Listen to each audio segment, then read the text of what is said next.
Last October, in the quiet Mississippi town of Pasacagoula, two local men confronted authorities with a rather bizarre story. Charles Hickson and Calvin Parker told of a strange craft landing near their fishing site and of being taken aboard by three unearthly creatures. The two men were questioned under hypnosis and lie detectors, but their story remained intact. One of the men suffered a nervous breakdown and is still under treatment. Among the skeptics were Ralph and Judy Blum, already at work on a UFO book. With W5 last week, Ralph and Judy returned to Pasacagoula. Judy and I stumbled into this book. It came to us to be written. Suddenly we were in a wave of waves. UFOs were being seen across the country again. We were in what they call a flap. And people began experiencing things that they couldn't explain. Something was happening in our skies in the midst of Watergate, Agnew, the energy crisis, the Middle East. Something was happening and people couldn't understand what it was. We spoke about UFOs, but nobody really knew. And then it hit right here where we are. It hit Pasacagoula. Charlie Hickson entered the news and we had a book to write. Something happened October of '73 that would go down in history. The spaceship came with many blue lights set down near them in the night. Three little men came out and took them inside. They looked him over with one big eye. They say what they saw was the real thing. No, they were the ones that saw the Pasacagoula UFO. We were sitting on the other side of the pier with our feet, over toward the river, fishing in the river. And the fish still wasn't biting, so I told Calvin, I said, well, we might as well go home. But I guess that was when I heard it. It was some kind of zipping sound. And when I turned around, in this area out here, about 40 or 50 feet out there, there was some kind of craft, it looked like it's going to come right onto the ground. But it came on down and hovered about a foot and a half or 2 feet off of the ground. But we didn't know what to do, the river behind us and that out there not knowing what it was. So, and then before we had time to really do anything, it seemed like an opening appeared. And toward the end, it was, toward us. And the blue light, it had blue flashing lights as it was, approaching the ground, but then they went out, and when the opening appeared, some source of light came from the inside. It was just almost blinding. Sheriff Diamond, can you tell me just what happened that night? No, sir, I can't. All I can tell you is there was two men came into the sheriff's department approximately 8:30 and 9 o'clock. They were all excited and upset, wanting to climb the walls, hysterical, crying. That's actually all I know is what happened. I mean, as far as me seeing what happened, I don't know. Of course, we could see them in the opening coming from, when it started out to craft. But Did you think it was people coming out at first? Well, they had. I kind of thought it was people at first, off like that. But of course, when they appeared there in front of me, it was the most shock I've ever had in my life. What did you see? Well, they were shorter than me. I'd say about 5'2" or 3", and they didn't have a neck. Their head, it seemed to come directly to their shoulders, and they had something that came out to a point about where a nose would be, and on each side the ears. And I believe that they looked like they were a little longer on the ears than the nose. But still pointed the ears. They were still pointing, yes.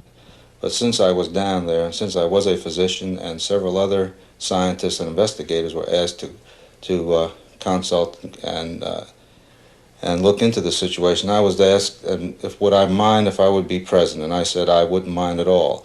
And while it is still very difficult for us to believe that a spaceship landed and that robot-type creatures came out and actually took these two people into the spaceship, these men, in my opinion, believed that they saw this and that they were being honest in reporting what they have reported. But it seemed to me when they came out that doorway, or that opening, or whatever it was, then just almost instantly they were right there on us. And their arms, they had arms, and I saw the arms moving here and in the shoulders. but they had webbed. I mean, their fingers were webbed, and then they had something like a thumb, and they were like this. We questioned them at length, and then we left the room and recorded all the conversation they had, recorded between the two of them. And one of them kept wanting to pray. And he said, after all I went through on this earth, he said, why should I have to see something like this? Calvin Parker, I was questioning him, and at one time he wanted to climb the wall. That's how nervous and how shook up he was. They had me one on this arm like this, and on the other one, you know, they had my other arm like that. And I just seemed to lift up to the same height they were off the ground, and we just moved into the craft. Now inside, how did they lay you out? Do you remember how it happened? Yes. I didn't see any tables or chairs or anything in there. I'm not saying there wasn't in there because the light was almost blinding, but I didn't see any. And when they carried me inside, they seemed to just lean me back, you know. And this eye, I keep referring to it as an eye, and it moved up to in front of me about this close. And it started right at my eyes, looking me right in the eye. And it hesitated there for a few seconds, and it just started moving over my entire body. When they brought me from the craft along this area here, and they didn't drop me, you know, they just released me back to the ground. And I fell. I don't know why my legs were weak. I don't know why it was the fright or what it was, but I fell onto the ground. And that's when I seen Calvin. He's standing right over here in this area, and he was standing facing the river with his arms outstretched like that, just like he was staring at something. Tell me about the lie detector test. Well, so that was run by Pilkington. Was it Pilkington? Pennington. Pennington. That they run this type of test about 6 times a day. And when they were asked to come over here to talk to these people, they had in their mind that it was just a big joke. And if I understand it correctly, they ran one test on Mr. Hickson. The machine showed that he was telling the truth. Then they run another one. And then the examiner, he began to wonder himself. So he ran the third test, and he believed just what Mr. Hickson had told him. Mr. Booth, tell me what happened that night in October.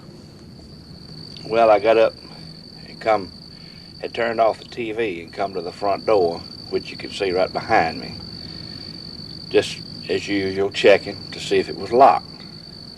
So I looked out the window at the top, and naturally I saw this object above the street light out there.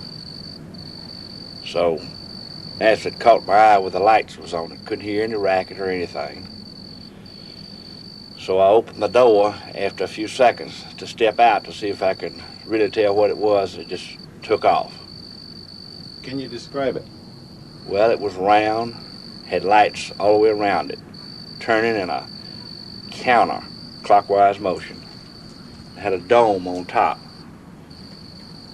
with a bright light shining out through the top of it. To tell the actual figure of it or anything, you couldn't tell. You could just see the lights and the one on top. When it happened to Charlie, the creatures, whatever they were, didn't communicate with him. Now, it's enough to say you saw a UFO to give you trouble these days in some towns.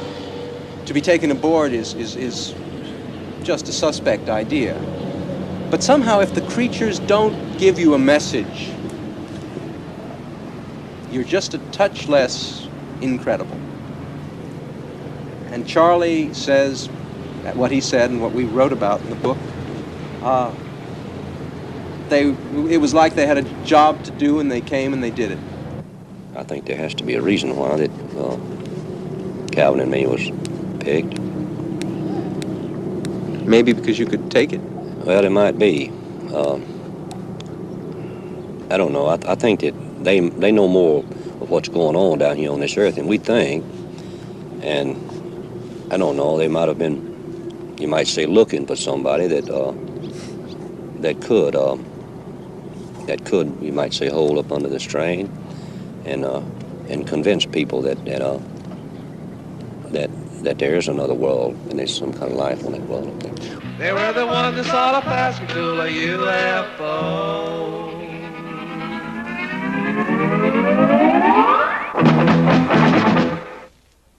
That's our program for this week. W5 will not be seen next week. We're going to repeat CTV's prize-winning inquiry on wiretapping in Canada, Hear No Evil.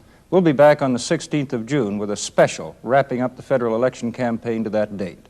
On behalf of Carol Taylor and the entire W5 staff, I'm Bruce Phillips. Good night.